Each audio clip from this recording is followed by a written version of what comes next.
Boa tarde a todo mundo que está nos assistindo. Esse é mais um debate do Cineclube Virtual da DUF. A gente teve a grande oportunidade de assistir agora o filme Chão, da Camila Freitas, que está aqui conosco. Queria começar agradecendo muito a Camila por ter se empenhado tanto para que a gente pudesse exibir o filme, também o pessoal da Vitrine, que deu todo o apoio para essa sessão. É importante que esse filme circule o máximo possível nesse momento, em tempos de pandemia, né? Essa janela online acaba sendo a melhor janela de circulação dos filmes. E também agradecer a todo mundo que está nos assistindo. Vou apresentar rapidamente a Camila para a gente passar a palavra para ela.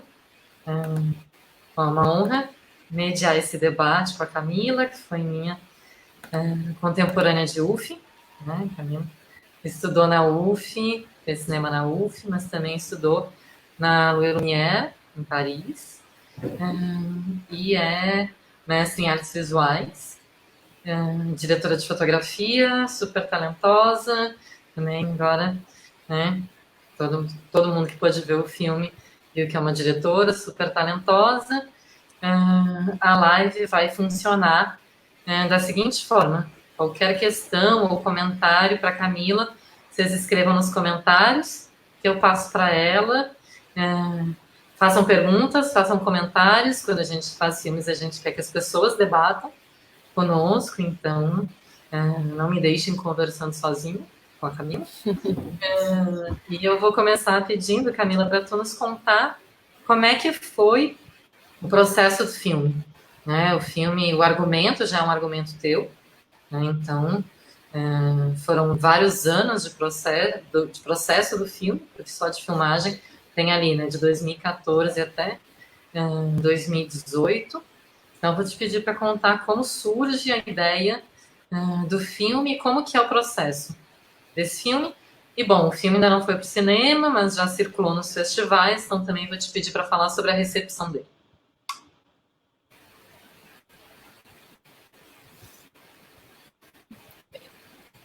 Cortou. Nina? Oi, tô te ouvindo. Opa. O filme já foi para o cinema, também no festival, e cortou, não ouviu o fim da pergunta. Para te falar também da recepção dele, quando for falar do processo. Tá.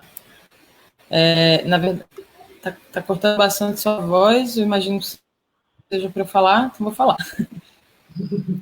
É isso, né? Boa tarde, quero agradecer também muito ao convite da UF, da Nina.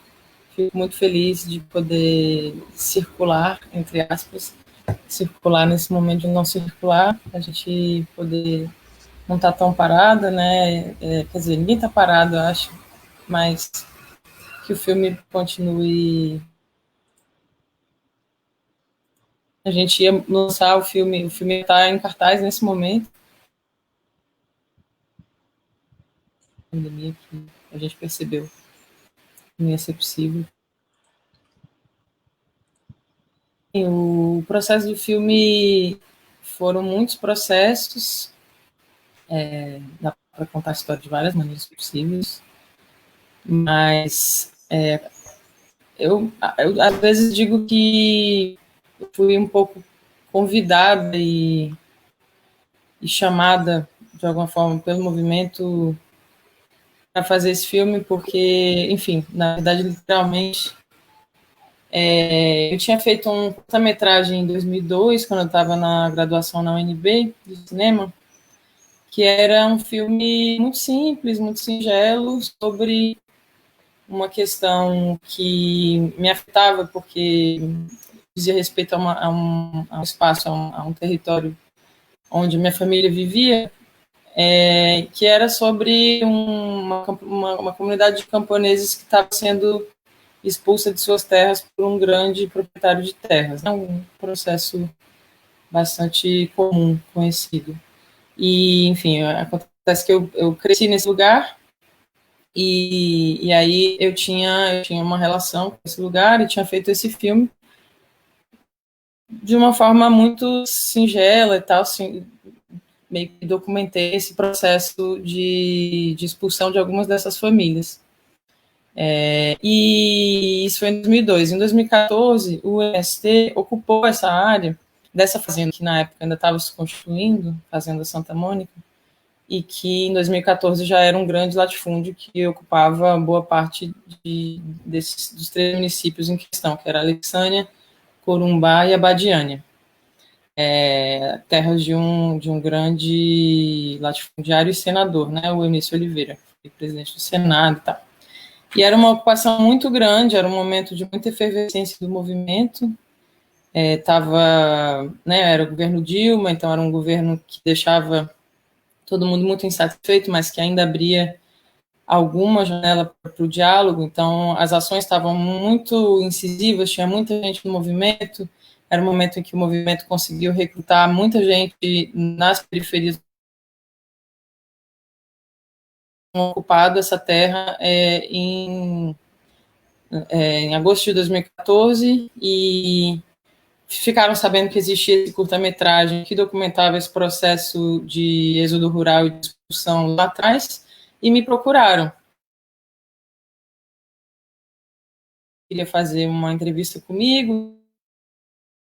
Essa ocupação, que era uma ocupação gigantesca de mais de 3.500 famílias. E aí a gente começou a conversar muito rápido, porque eu sempre tive uma vontade muito grande de pensar sobre lá atrás, tentado fazer um filme, me aproximar do MST, enfim, era uma coisa que ser das questões mais estruturais, urgentes, importantes de se pensar nesse país, a questão agrária. E aí eu fui para essa ocupação com amigos que me apoiaram na época e que acabaram sendo os produtores do filme, Camila Machado, Léo Feliciano, são pessoas que foram junto comigo. Depois Camila foi a técnica de som e diretora de som do filme. E a gente começou a documentar, sem nada, sem dinheiro, sem projeto, sem nada. E começamos a filmar dali, né? Só que o processo foi... Vocês estão aí... Nina, você está me ouvindo? Tá tudo certo? Estou te ouvindo, tudo certo. Tudo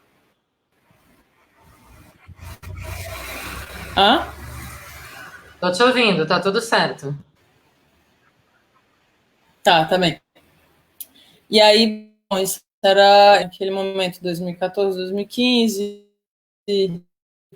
a gente entrou com processo, é ótimo, mas a gente entrou com projetos digitais, né? A gente acabou conseguindo, até relativamente rápido, aprovar o filme no edital do FSA, né? Que era uma linha chamada Longa Doc, e do MIC, né?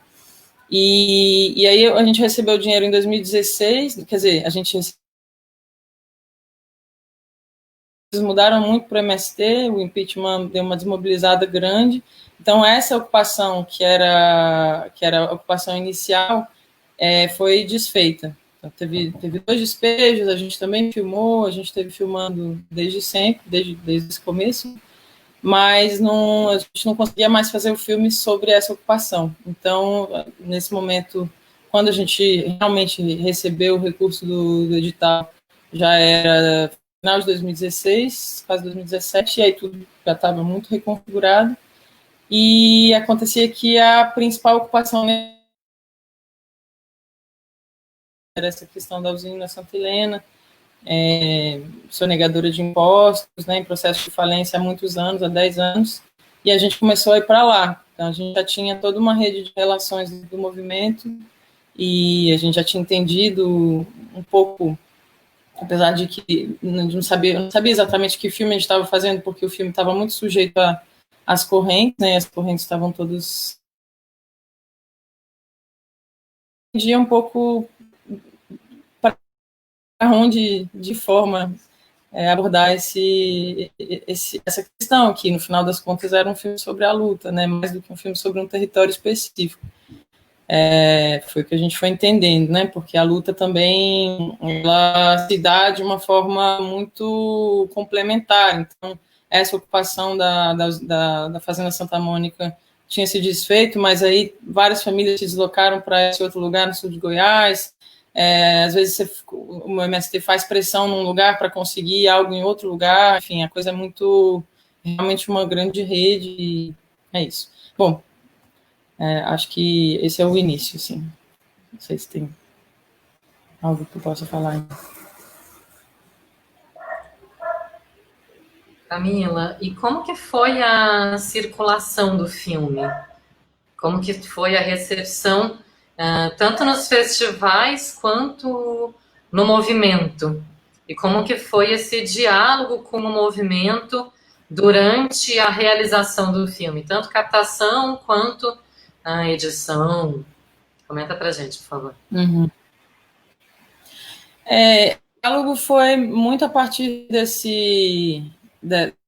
dessas visitas, né, que a gente tinha inicialmente, que era de curta. Então, a gente, digamos que o movimento já tinha uma certa admiração ou uma sensação de que a gente estava no mesmo campo por conta desse filme. Mas claro que assim, construir um novo filme era todo um negócio, assim, né? E era algo que se fazia com conversas cotidianas, né? Porque as conjunturas iam mudando, os desejos iam mudando e os possíveis também iam mudando. Então era muita conversa o tempo todo, muita consulta. Algumas pessoas-chave assim que acompanharam o projeto de fora a fora, desde o comecinho mesmo até o final, também foram mudando e pessoas novas foram chegando no processo quando a gente foi para Santa Helena, por exemplo.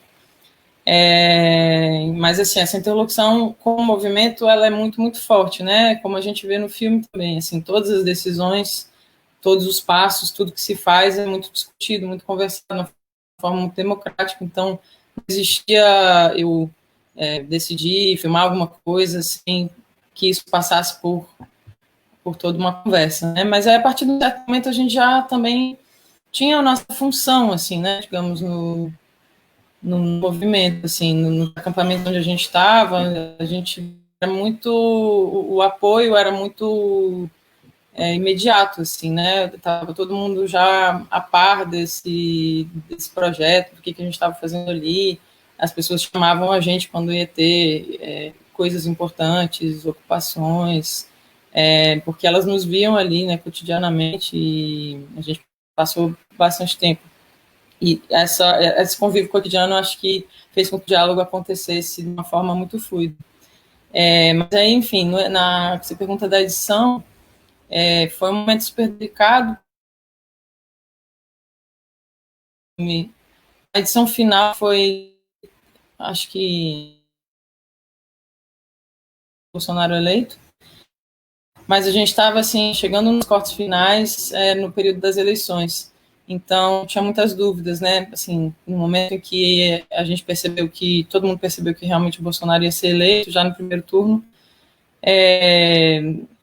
eu fiquei com muito medo, assim, né? Do que esse filme podia um efeito, as coisas que estavam ali, se elas podiam prejudicar as famílias e tal.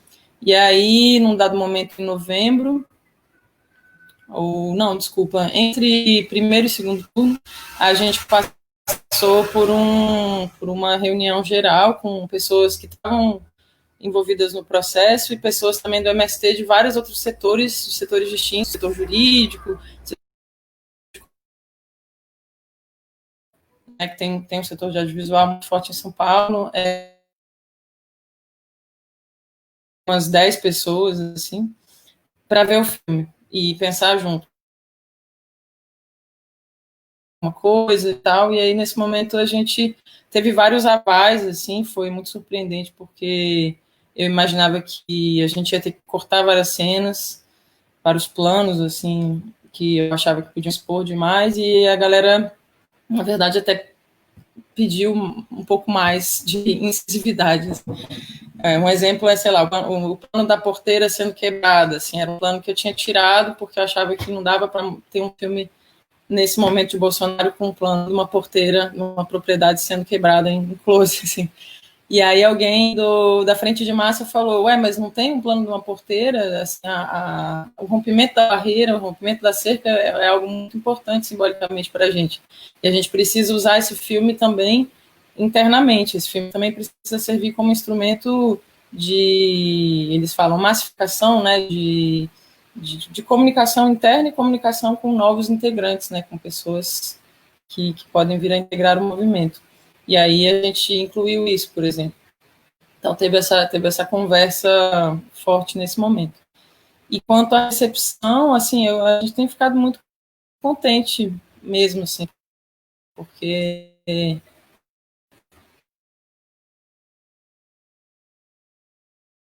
assim, onde a maior parte do público nunca ouviu falar, como, sei lá, na Alemanha, algumas pessoas ouviram falar, mas muitas pessoas não, nos Estados Unidos, em vários festivais internacionais o filme tem sido bem acolhido e, ao mesmo tempo, enfim, também encontra críticas, claro, como todo filme, mas um acolhimento muito, muito caloroso.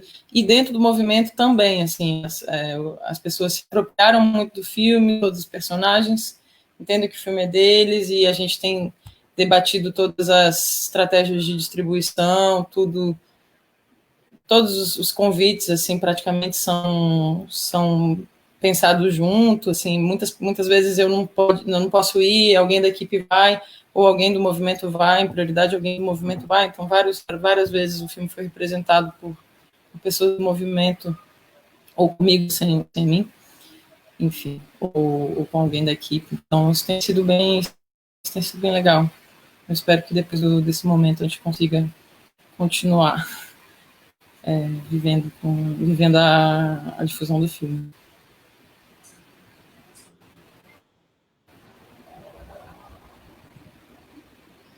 Camila, o filme, então, ele teve o apoio, né, foi financiado pelo Fundo Setorial do Audiovisual, né?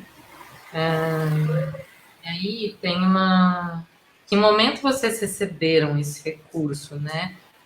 O golpe na Dilma teve algum impacto no financiamento do filme? Ou não?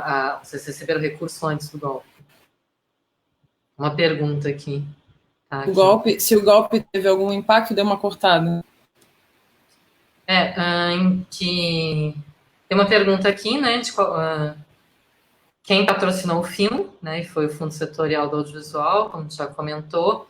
E pergunta se foi ainda no governo Dilma, né? Vocês receberam o dinheiro ainda no governo Dilma, ou foi depois do golpe? O golpe, né? Falou das consequências no movimento e do impacto que isso trouxe para o filme.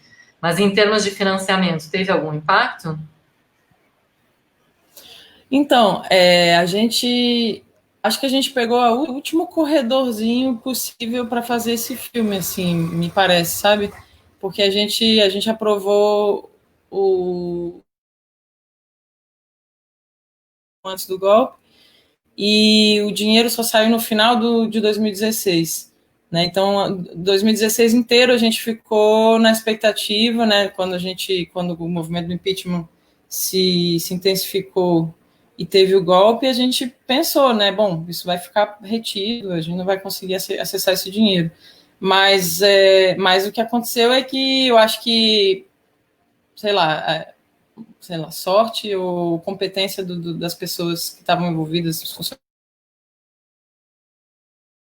projetos que estavam ali antes que existisse uma censura. Não sei como isso pode ter acontecido de fato, mas a gente realmente teve em dezembro de 2016, ou seja, 4 meses depois do golpe, né? Efetivo, assim. Então foi isso, essa última janela de possibilidade, eu acho. Com certeza, né? Depois do golpe, para aprovar um filme desse seria muito, muito, muito mais difícil, né? E cada vez mais difícil. Tem um comentário. O argumento era super comunista, assim. Tem um comentário pergunta aqui. Seu filme é maravilhoso e aprendi muito, mudei a visão sobre as coisas. E você, durante o processo de filmagem, o que mais te transformou? E acho que dá para juntar com uma outra pergunta, que diz assim: você conseguiu mostrar os princípios organizativos do MST. Isso é impactante para você e para o grupo? Obrigada. O que mais me transformou, eu acho que foi a sensação de, assim, a confirmação, pensar um processo desse, a gente não tem muito controle, assim, deixar um pouco as rédeas do controle, assim, porque eu tentei muitas vezes roteirizar a vida e falar, quero fazer um filme desse processo, do começo, essa fazenda Santa Mônica, onde o filme começou, e tem muitas imagens que são filmadas ali, mas que narrativamente a gente não localiza, né? Localiza lá em Santa Helena. Eu acreditava que eu ia seguir essas famílias, que eu ia conseguir uma história que tivesse começo, meio e fim mesmo. E isso foi um aprendizado muito grande, assim, de ir percebendo que, por exemplo, exemplos concretos, teve pessoas, personagens que eu comecei a seguir, que a gente filmava movimento. Ou quando a ocupação foi desmantelada mais uma vez, a gente não pôde estar lá. Então a gente não tinha como contar isso, né? E eu não queria usar voice-over, eu não queria, quer dizer, isso foi uma coisa que foi se confirmando também ao longo do processo, mas eu não queria muito, não sei, ter texto ou coisas que substituísse a presença, né? A imersão. Então, se a gente não estava ali, a gente tinha perdido. E aí, sofrer por isso era um problema. Enfim, esse acho que foi o grande aprendizado, assim, o deixar as coisas também dizerem o que elas são, e para isso precisa de tempo, assim. Ter tempo também de se envolver, de fato, com as pessoas, porque acho que é muito delicado fazer um filme com movimento social, né? Acho que todo mundo faz filme com movimento, tá sujeito enfim, de alguma forma, você está integrando aquele movimento, né? Você pode até não concordar com tudo, assim, no meu caso, eu tenho uma admiração muito grande pelo Movimento Sem Terra e sobre algumas coisas, mas tem algo que acontecia facilmente porque, enfim, toda a equipe vê com aquelas pessoas. Isso é muito assim, se transformar. E a outra pergunta que era sobre transformação, o impacto, né, para o grupo. Muitos comentários nas exibições que a gente faz internas, assim, ou na Escola Florestan Fernandes, ou em acampamentos, enfim, quando a gente fez exibições, muitas vezes as pessoas falam, sobretudo pessoas, membros da direção do movimento, né, as pessoas falam que é a primeira vez que eles veem um filme que mostra aspectos da organização que são tão internos e tão protegidos, né, por conta justamente da estigmatização, da criminalização, e que isso causa um certo espanto, porque muitas vezes a gente recebia não, isso não pode mostrar essa maneira como o movimento funciona, porque isso vai fragilizar o movimento e tal, e a gente, né, dá um passo atrás. Mas muitas coisas estão ali, se imprimem no cotidiano, né, e podem ser percebidas. E aí eu percebo que para o pessoal do movimento, isso se traduz em instrumento, assim, uma ferramenta mesmo de comunicação. Assim, muitos dos comentários nessa direção, sabe? Porque é uma maneira de falar do movimento para o movimento também, né? Assim, eles têm usado dessa forma. Eu fico feliz com isso. Camila, pegando um gancho disso que tu estava falando, vendo teu filme, bom, me lembrei de vários outros filmes, né? Filmes com características muito diferentes, né? Filmes em geral de curta-metragem, de média-metragem, militantes, que muitas vezes não são feitos por profissionais do cinema e que também até não muito tempo, pelo menos dos anos 2000 para cá, não tinham espaço, né, em festival. Tinham que criar circuitos próprios, né? Mas a gente teve Uhum. principalmente na primeira década dos anos 2000 muito filme sobre ocupação, né? Também ocupação urbana, também ocupação rural, mas principalmente ocupação urbana. Filmes produzidos dentro dos próprios movimentos, né? A Brigada de Guerrilha Cultural do MTST, por exemplo, que tinha essa perspectiva, né, de usar o filme como instrumento. Então também falava de todas as questões organizativas. Isso por um lado, né? E por outro lado, tem já alguns filmes de longa-metragem, né, que vão chegar em um público, não um público massivo, claro, mas um público maior do que esses filmes militantes, né, no cinema brasileiro, né, principalmente os filmes da Tete Moraes, né. E aí queria te perguntar como é que foi a questão das referências, o que tu assistiu, o quanto tu dialoga com essa tradição, ou se não dialoga. Fiquei muito curiosa, porque teu filme me remeteu a muitos filmes dos anos 2000 para cá, principalmente feitos entre 2000 e 2010. Mas queria saber se isso foi coincidência, se não foi, como é que foi a construção da linguagem Saber, mesmo desse filme, do estilo do filme. eu queria saber depois quais são os filmes que você pensou.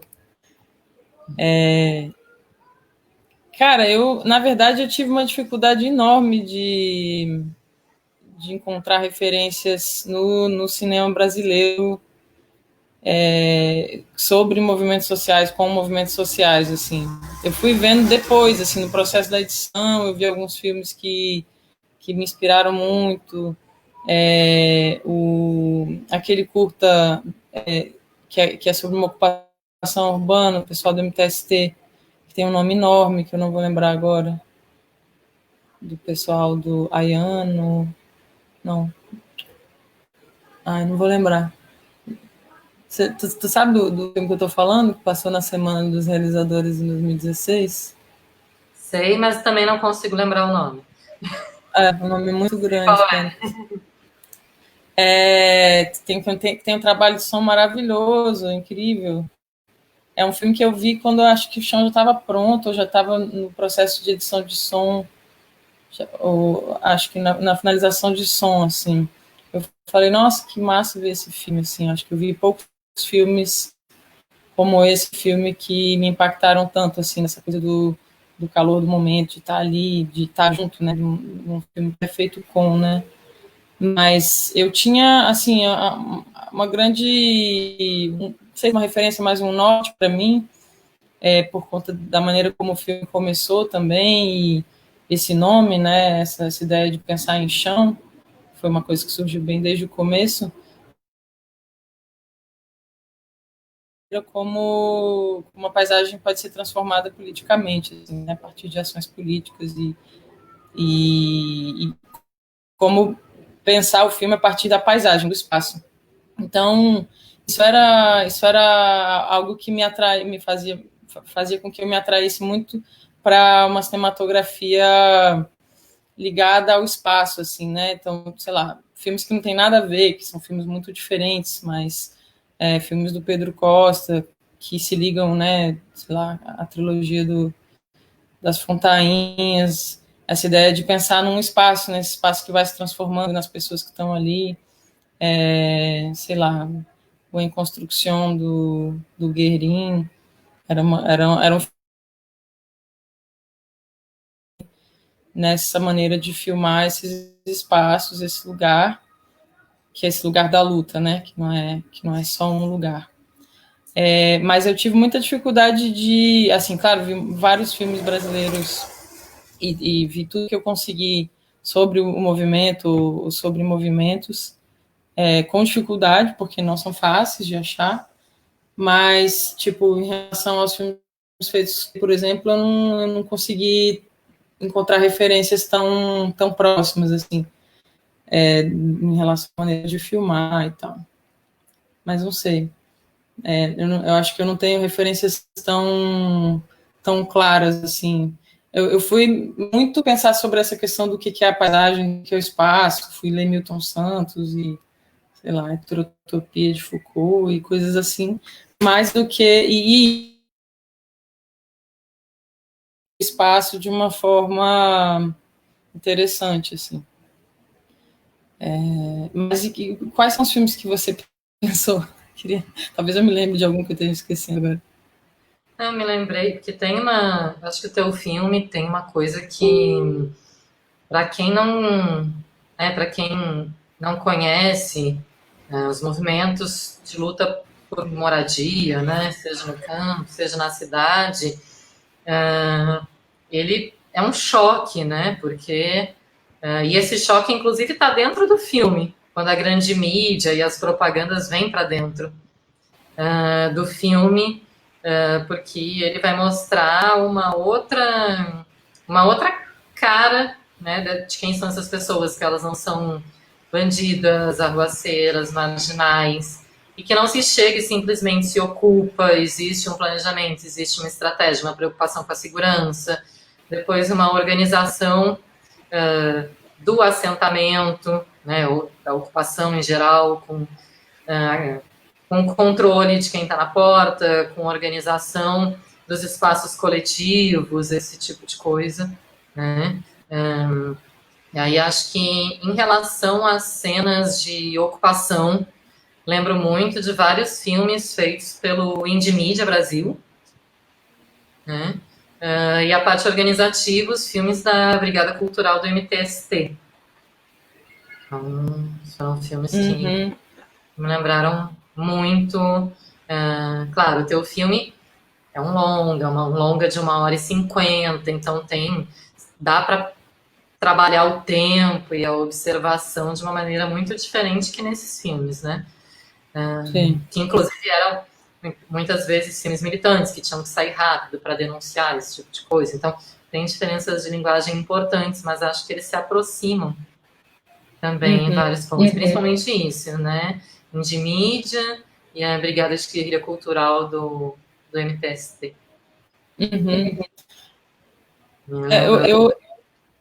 Eu fui muito atrás de filmes da Brigada do Movimento, da Brigada Audiovisual do Movimento, coisas que estão na internet, no YouTube, exatamente, coisas que têm uma rapidez e uma função muito específica, assim, né?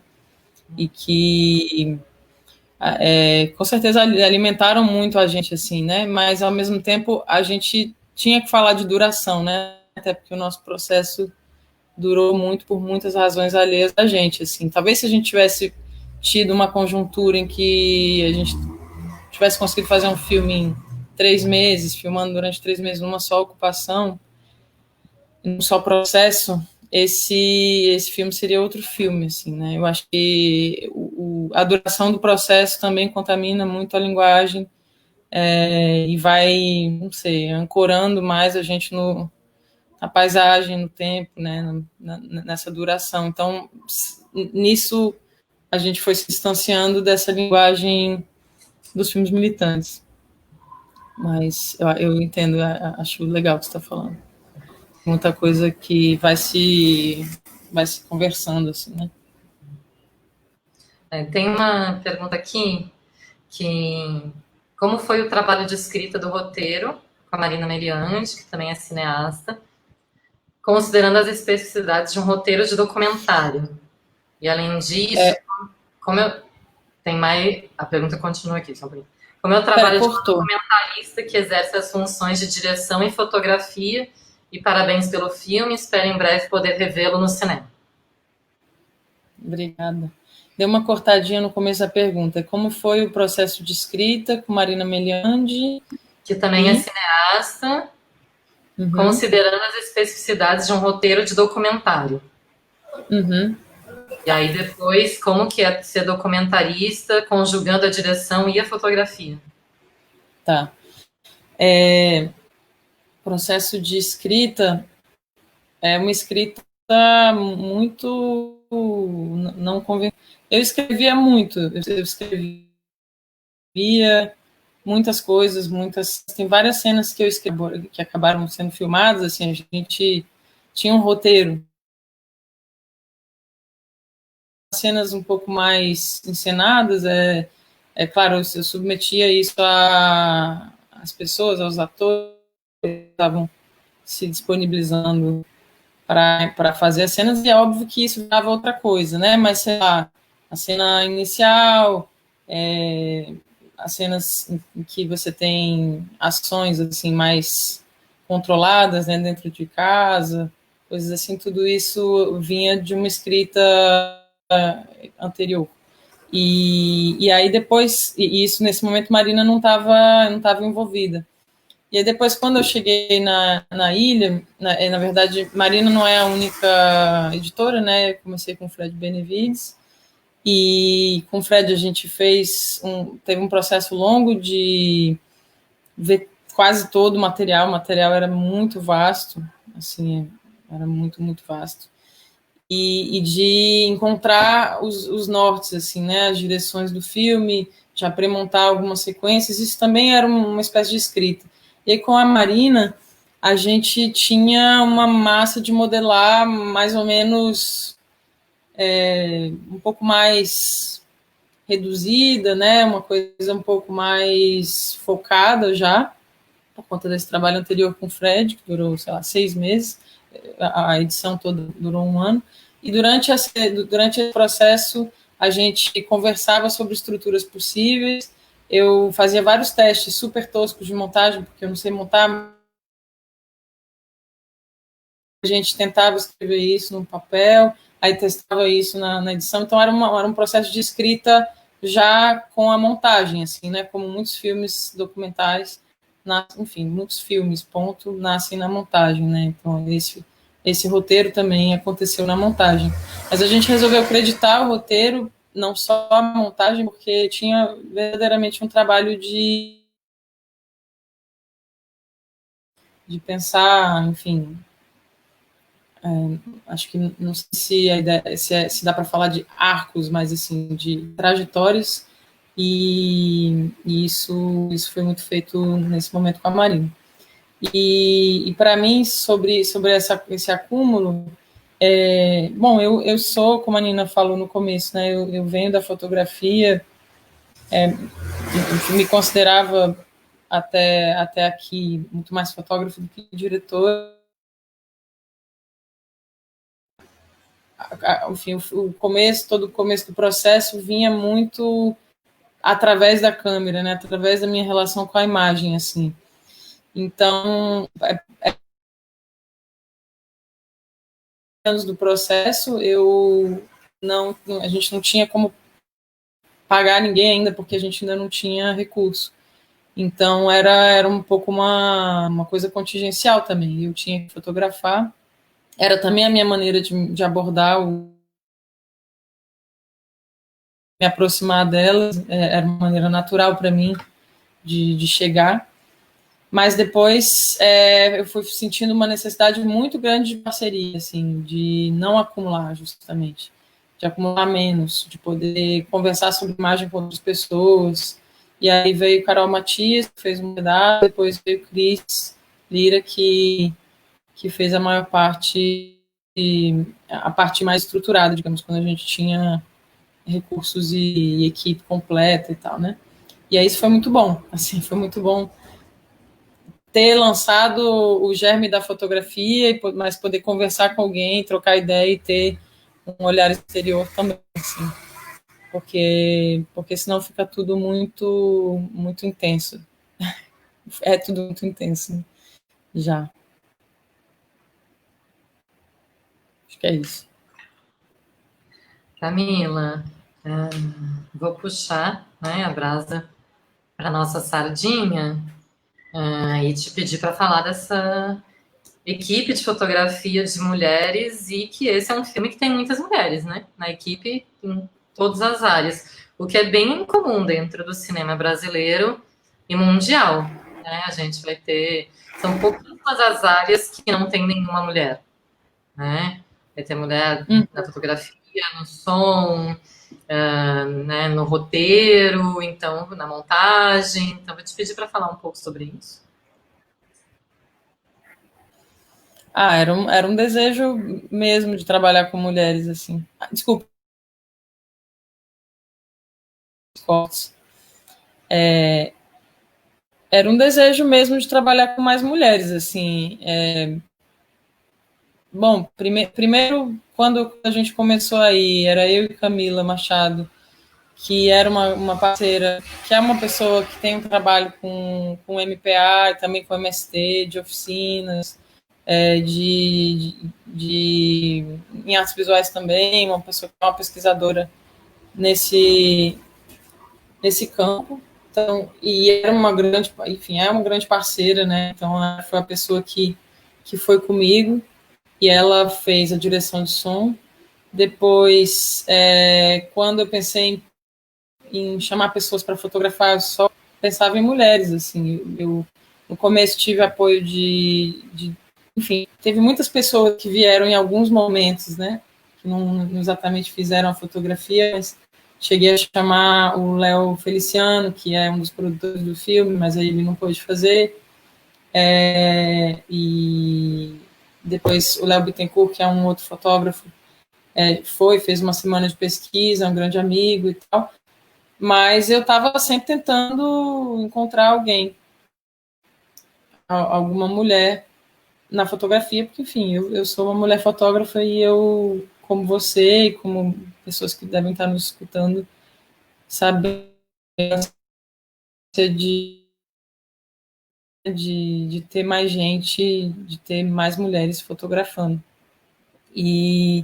Mas, assim, além disso, uma coisa de afinidade também, assim, de muitas pessoas que vieram para o projeto porque eram pessoas com quem eu tinha afinidade, ou que alguém tinha afinidade indicou, e isso foi ficando bom, assim, porque realmente tinha uma presença muito grande de mulheres.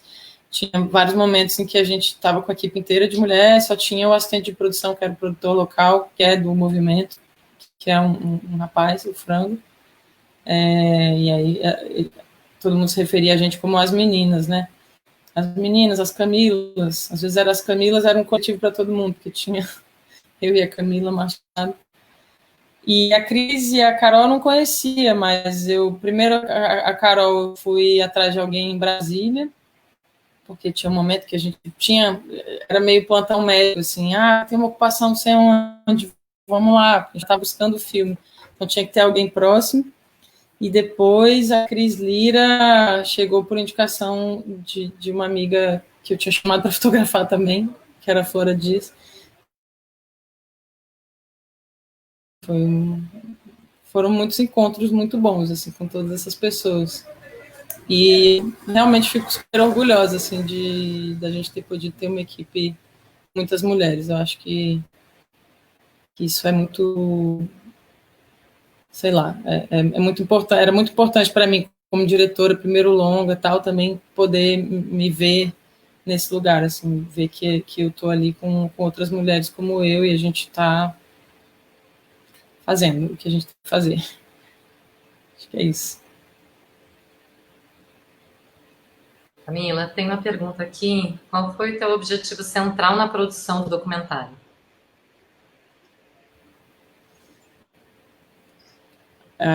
Nossa, meu objetivo central. É difícil responder essa pergunta, porque em geral você fica querendo que o filme responda esse tipo de pergunta, né? Mas, assim, se eu puder resumir, eu acho que. Eu acho que enfim, eu acho que é me aproximar quem está vendo o filme do movimento popular mais importante, dos mais importantes do mundo, e que é tão pouco conhecido mesmo no Brasil, né? Assim, que faz uma uma luta tão importante, assim, a gente esquece que a reforma agrária é um direito, né, que o acesso à terra é um direito previsto em Constituição, que não é algo que a gente deveria estar...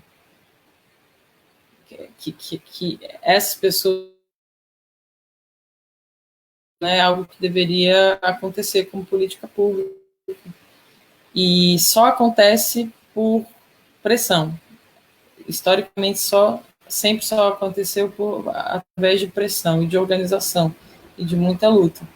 Então, é algo que, para mim, é central, é estrutural, é das coisas mais importantes que existem, assim, para pensar na nossa sociedade, como ela é constituída, como ela ainda guarda os privilégios da colônia, né, como a concentração de terras no Brasil é uma coisa imoral. E eu acho que, enfim, isso é o que me movia.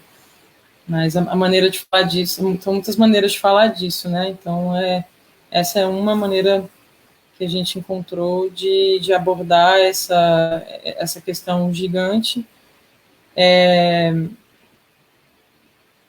através de uma aproximação, né? Eu quis tentar fazer com que as micropolíticas, as pequenas narrativas também tivessem lugar, assim, e que a gente pudesse sentir uma aproximação dessas pessoas, né? Justamente como a Nina falou no começo, lembrar sempre que não são marginais, não são pessoas estranhas, são pessoas como a gente, como qualquer outra pessoa que tem sonhos e que tem desejos e que tem necessidades e que se organiza para conseguir fazer o que consegue, né, no tempo dessa vida. Acho que é isso.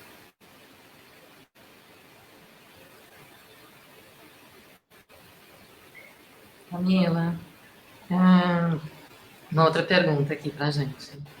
O filme foi selecionado para o Fórum 2019, né, do 69º Festival de Berlim. Como que está essa trajetória internacional e como ele é recebido hoje na atual conjuntura de direita e de desconfiança das elites quanto aos movimentos sociais? Já falou um pouco, né, no começo da recepção, mas acho que alguém querendo saber mais, assim, puder aprofundar um pouco. Como que está a trajetória dentro de quê?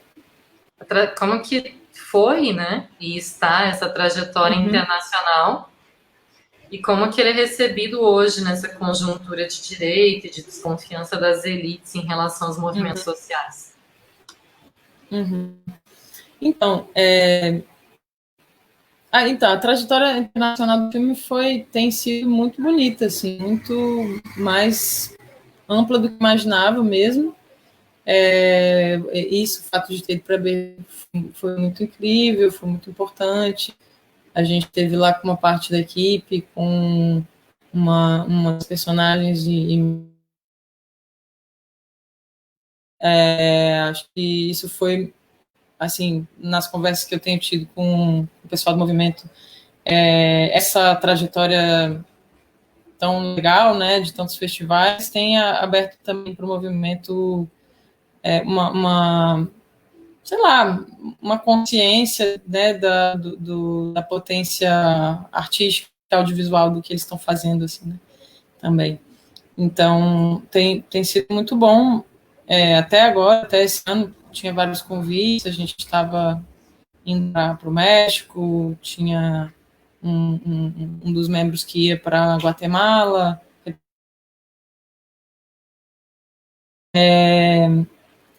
e o que foi mais frustrante da questão do Covid e da quarentena em relação ao filme, para mim, é que seria nesse momento que a gente testaria um pouco uma resposta fora dos nichos de festival, né? Porque o que a gente sabe é que a maioria dos festivais do mundo, enfim, salvo exceções, né, reúne um público um pouco mais aberto, um pouco mais, talvez um pouco mais de esquerda, realmente militante, mas, assim, menos pessoas de ultradireita, né? Assim, pelo menos nos festivais brasileiros, acho que isso, ou então exceções. acho que agora que o filme entra em cartaz, até pelas reações que já tinha na página da vitrine e tal, fiquei pensando, talvez algumas pessoas de direita vão ver esse filme, e a gente vai entender um pouco melhor dessa resposta. Então, eu não consigo responder essa pergunta ainda, assim, porque o filme acaba ficando muito restrito a esse público de festival, né, como eu disse. Espero poder responder daqui a 6 meses. Que reações foram essas na página da vitrine, Camila? Eu confesso que assim, não fiquei chafurdando muito nesses comentários para não ficar reverberando energias muito negativas. Qualquer publicação que tem um pouquinho mais de visibilidade em relação ao MST, né? Tipo, os comentários de praxe. Bandidos, que absurdo, esses marginais que querem roubar o que é dos outros. Tem uma parcela muito grande da população que não tem nenhuma empatia, né, e odeia muito e acha que o MST é um bando de usurpador, né, e aí tinha vários comentários nessa linha lá. Mas não é muita coisa, não chega a ser democracia em vez desse furor, mas assim, o MST mobiliza muitos afetos, né, e afetos negativos. Não sabemos ainda como é que vai ser.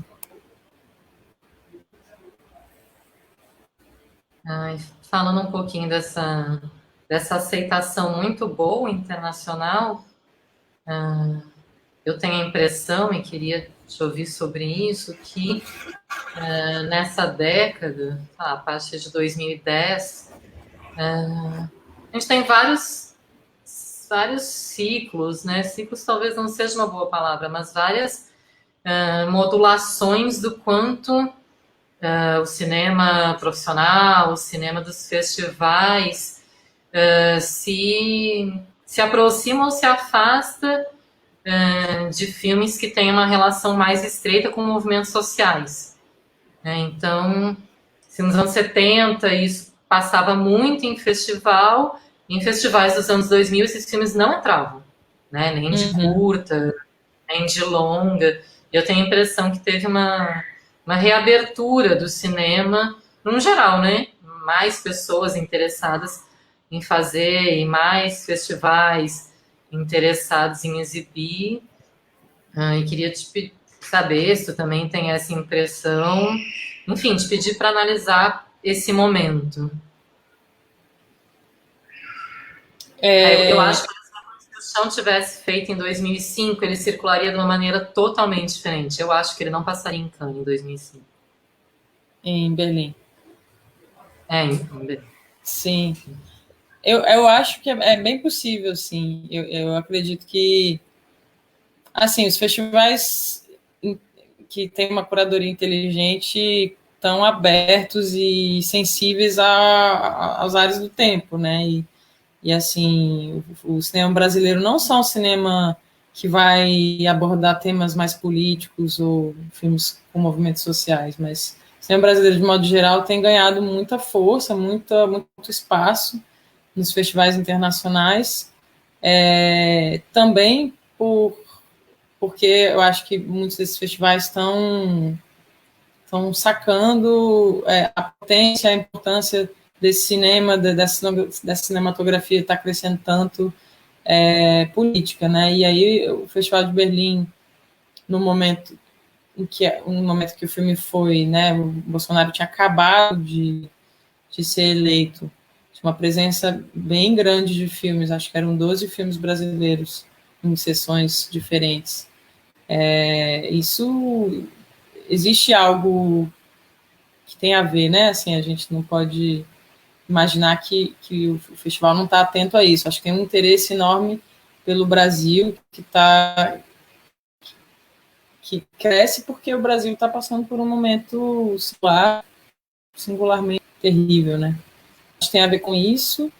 Acho que tem a ver com a gente também deixar, não sei, permitir tanto na arte contemporânea, no cinema, permitir que as fronteiras entre a ação política e o que é arte, o que é objeto de arte, o que é cinema, também se confundirem um pouco mais, assim, isso nas práticas de vários artistas, né, na maneira como o cinema militante às vezes, né, como você está falando. Acho que, quando você me perguntou das referências, eu esqueci de falar dos filmes do Carelli, assim, apesar de serem filmes, enfim, Martírio e tal, são filmes muito diferentes, né, o Chão é muito diferente desses filmes, são filmes que eu admiro muito, e que tem esse lado da militância e da ação direta, né, educacional, no caso deles, né, existe todo um processo assim de didático, né, pedagógico nas aldeias com os sujeitos dos filmes, né. Eu acho que isso também faz parte desse processo que você está falando, assim, de repente você tem cineastas que vão fazer oficina, que vão fazer ações, que vão estar junto, e isso vai resultar em algo necessariamente híbrido, assim. Então, de repente, quando eu falei agora que a trajetória do Chão tem trazido muito o cinema para o debate, assim, dos membros do MST com quem eu tenho contato, que participaram do filme, também acho que tem a ver com isso, assim, né? Eles falam muito, o Nelson, que é um dos personagens, falou muito dessa ocupação da tela, né? Dessa ocupação desses, né, que sempre foram fechados aos movimentos, aos trabalhadores. Eu acho que é essas narrativas, né, por consequência, assim. Mas ainda tem contundentes, assim, que eu recebi são nesse sentido, assim, filme panfleto, até que não foram tantas quanto eu imaginava que iam ser. Mas, assim, tem gente que pensa assim, que muito rápido abandona, né, assim, não tem interesse, assim, né, não, um filme que tem uma função que não é uma função apenas cinematográfica, artística, assim, eu não acho que seja necessariamente assim. Eu também não queria fazer um panfleto, assim, eu espero ter feito um panfleto, mas de fato, acho que essas fronteiras tendem a se flexibilizar, e eu acho isso algo muito positivo. O filme que eu não consegui citar, por exemplo, que eu não consegui lembrar o nome, que eu vou lembrar agora, que eu vou procurar, por exemplo, é de uma galera que é no coletivo de audiovisual do MTST e que é cineasta. O filme do Ayano Benfica, como que é o nome? Cadu. Lembra aí, Nina? Eu sou tão ruim para nome. Também tem essa coisa. Eu também sou. Não, ainda mais ao vivo, assim, mas peraí, Cadu. A missão com Cadu. Então, é uma galera também que é militante, que faz parte do movimento. Eu acho que é por aí, assim, acho que rolou essa movimentação de esferas se confundirem mais. Não sei se eu estou sendo muito otimista, porque eu acho isso tudo muito bom, na verdade. Mas eu vejo assim.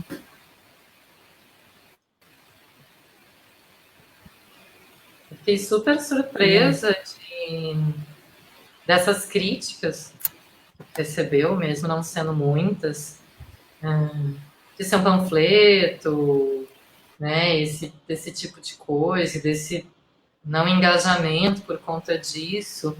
Eu acho que é muito visível no teu filme uma vontade de conciliar esse objetivo principal, digamos assim, do filme,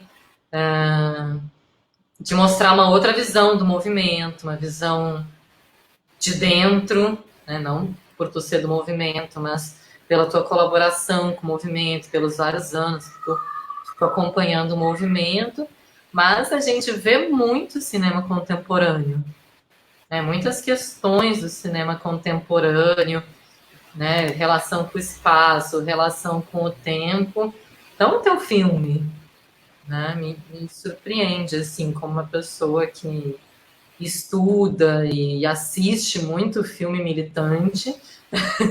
Essa crítica, assim, acho que quem fala isso não conhece muito filme militante, não. Acho que é muito mais um preconceito e vai falar isso sobre qualquer filme que tenha a ver com o movimento social, porque as questões que reverberam no cinema contemporâneo a gente vê no teu filme, isso torna ele super interessante, dessa mistura de um militante com essas questões contemporâneas. Nossa, eu fiquei chocada com essa, com essa, com essa São crítica. tantas mesmo.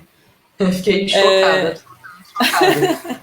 É, filme militante bota a cara da pessoa, bota o nome, né? E o teu filme é um outro tratamento da militância e da luta. Sim. Estarrecido. Eu acho que foi uma crítica, assim, na verdade. Enfim, vou citar nomes, óbvio. Mas também que nem era uma crítica só focada no filme, era um texto que falava de vários filmes e que rejeitava vários filmes. Eu acho que tem a ver com, não sei, eu acho que é um ranço, assim, um pouco mesmo, do cinema contemporâneo de ser só cinema, não sei lá, eu não consigo entender também, eu não acho também não. E eu fiz bastante, assim, na verdade eu nem saberia fazer um filme militante nos moldes de filme militante. Eu acho que o que ficou claro muito rápido é que a gente tinha outras coisas para trazer e que seria mais interessante trazer coisas do que tentar fazer algo que a gente não sabe fazer de forma mambembe e tá aberto ao que as pessoas ali estavam também, podiam também colaborar, né? Como eu falei, a gente falava muito, muito, muito durante o processo do filme sobre o filme, né? Sobre a feitura, sobre escutava muitas sugestões e a gente acatava muitas delas. Assim. Eu acho que se a gente fosse tentar fazer um filme militante, seria muito falso, né? Não ia ficar bom. A Camila, tem uma pergunta aqui. Tu pode falar um pouco da personagem vó. Para você, quem é a vó no filme?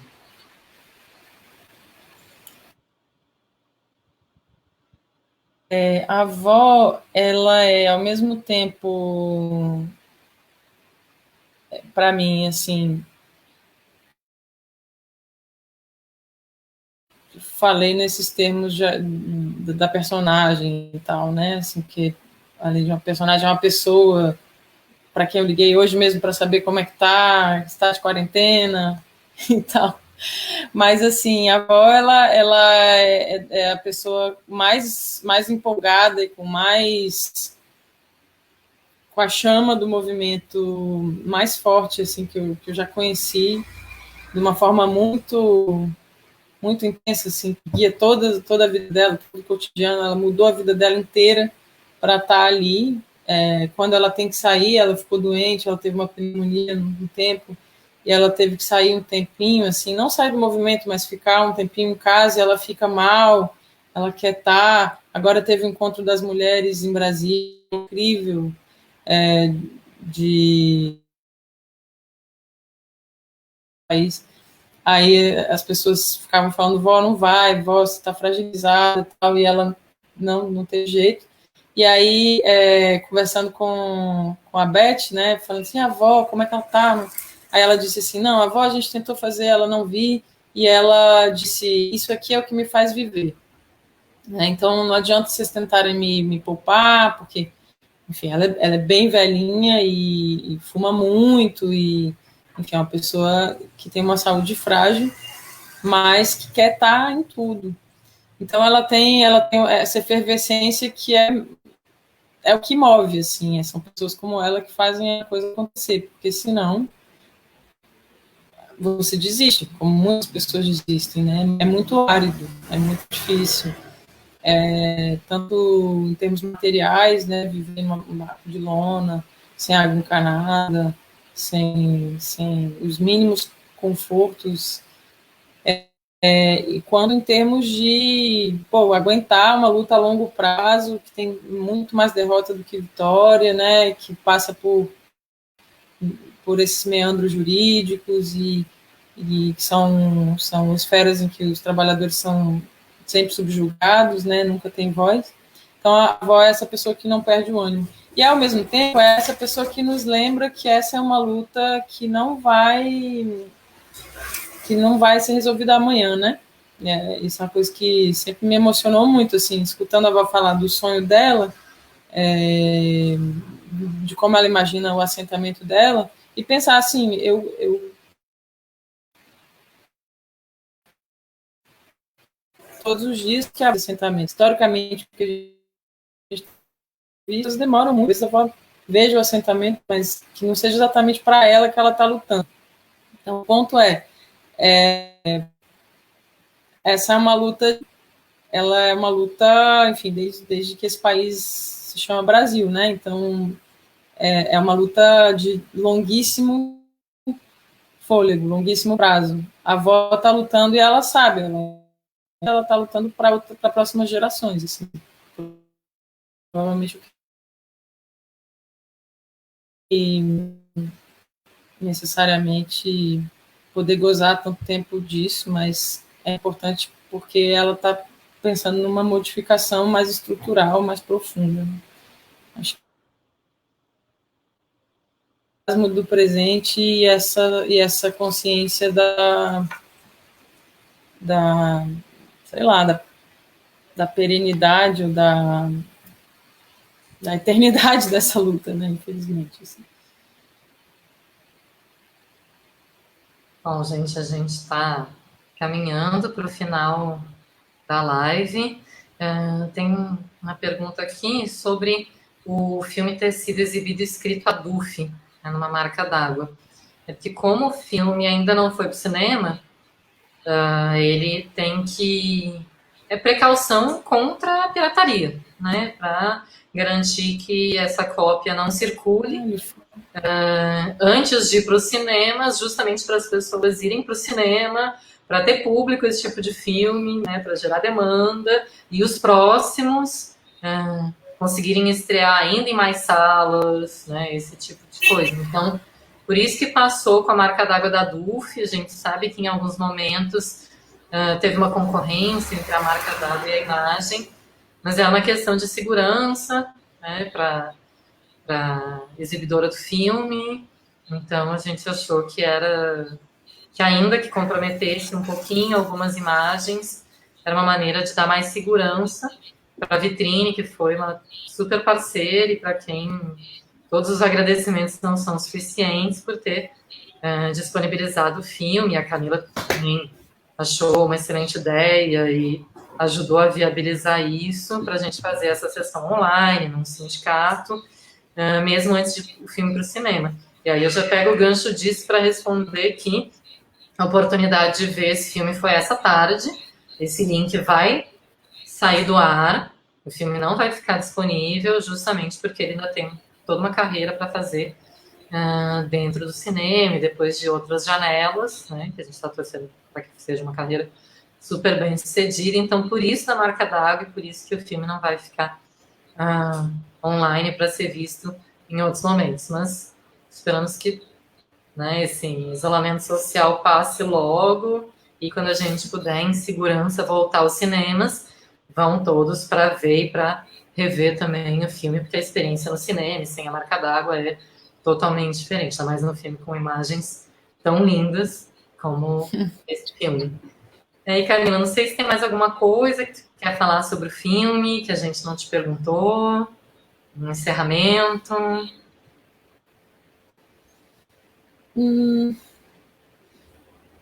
Não estou lembrando de nada, mas se tiver alguma pergunta ainda, posso Não, falar. todas as nossas perguntas já foram respondidas, então... Queria agradecer de novo. Fico muito feliz mesmo. Realmente dá um alento, né? Poder saber que vocês assistiram o filme hoje, a gente está aqui conversando.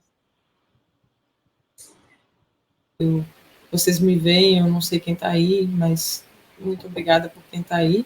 E obrigada de novo por essa oportunidade. Assim, eu espero muito que o filme depois possa ser muito pirateado e super visto em sindicatos, escolas e ocupações e outros formatos também. Assim, acho que ele vai ter uma carreira, assim, o nosso desejo é que ele tenha também uma carreira fora do circuito de festivais e cinema, assim, né? Que o MSC já iniciou, mas que a gente pretende fazer acontecer mais depois da estreia comercial. Então, a live vai ficar disponível no Facebook da DUF.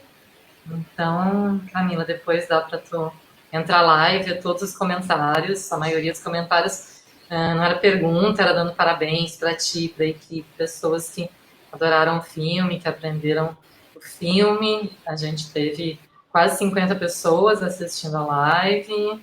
É um público super bom, né, para o cinema brasileiro, documentário.